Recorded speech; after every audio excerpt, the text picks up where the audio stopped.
Doamnelor și domnilor, bine v-am găsit. Ne aflăm în clădirea Comisiei Europene la Bruxelles și stăm de vorbă astăzi cu domnul Jakub Adamovitz, purtătorul de cuvânt al Comisarului pe Politici Regionale, Corina Crețu. Hello, Mr. Adamovitz. Hello. In this immigration crisis of refugees, a reason to forget what solidarity means between member states, and I am also want to talk about Hungarian Prime Minister's discourses of the mandatory quotas of the refugees that should be removed, and also Slovakian Prime Minister Robert Fico, whose country holds the rotating presidency of the EU Council, told Friday the same thing. Do you think how will affect these political differences regional policy of all Europe? So, of course, regional policy is about European unity. We have 28 member states in the European Union, and regional policy is one of the vectors that keeps Europe together. Why? Because we invest in every single region in Europe, and every single region in Europe benefits from cohesion policy. This has been shown very recently. Last week we presented the bilan of the 2007-2013 financial period, and we saw that cohesion policy has created 1 million jobs all over Europe. That for each euro invested there is a 2.74 euro return. What does this mean? That it's actually building bridges. So instead of looking at divisions, we are looking at unity, because this is a lot stronger, and we should not forget in Europe that the European Union is a strong continent, and that we have reasons to be proud of European integration. You have told about 1 million jobs and 100,000 in Germany. What about Romania? I didn't hear some numbers. So Romania, of course, we have also several numbers that are around. What I think is important in Romania is the civilization gap that is closing. Romania is the key country in the 2014-2020 financial period to make sure that cohesion policy can bring Central and Eastern Europe further into European Union average standards. And Romania is the key country here. Why? Because we are investing over 23 billion euros in Romania, which is a lot of money. And Romania is the country where the progress now is set to be very, very big.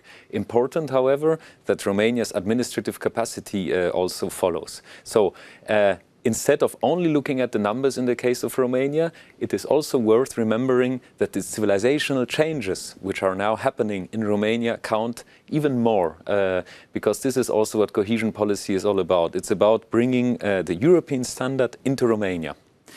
I would like to talk about EU funds in Romania. As we know, Romania has gone through a fairly difficult absorption of European funds. Also, that was told from Corina Crețu. What are its vulnerable points in this regard of my country? So, as we speak, Romania has 3 issues to address: administrative capacity, administrative capacity, administrative capacity.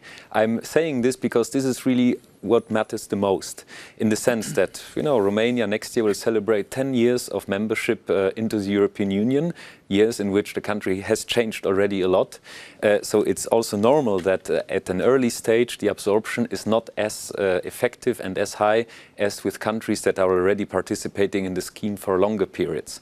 However, what we see now at the point where the 2007-2013 period is closing, and when the new period, 2014-2020, is taken off, is that indeed administrative capacity is not necessarily where it should be. So this is our message. We stand ready, the European Commission, to help Romania further, but if administrative capacity can be improved, then there is a lot of more opportunities still to modernize Romania further.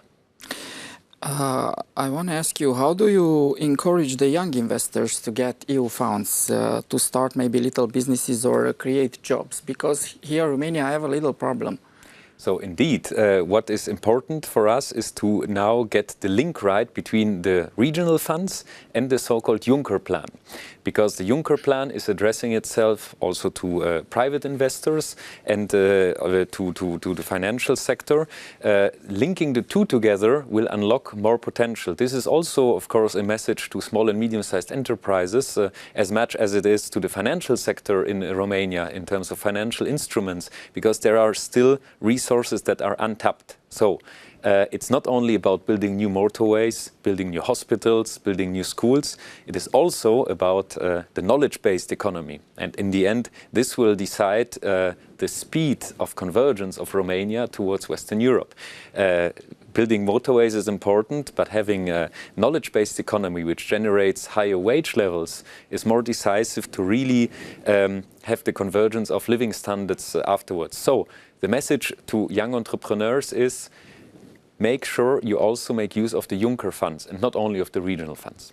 And my last question is, what are the main projects that should resolve the gap between Eastern and Western countries when we speak about EU funds? Mm-hmm. So, of course, EU funds for the time being in Central and Eastern Europe address this transition from the hard infrastructure to the knowledge-based economy, whereas in Western Europe it is very much about Europe 2020, this strategy which is already focused on research and development. Of course, in the next financing period that we are now starting to negotiate, so after 2020, the emphasis will again shift a bit.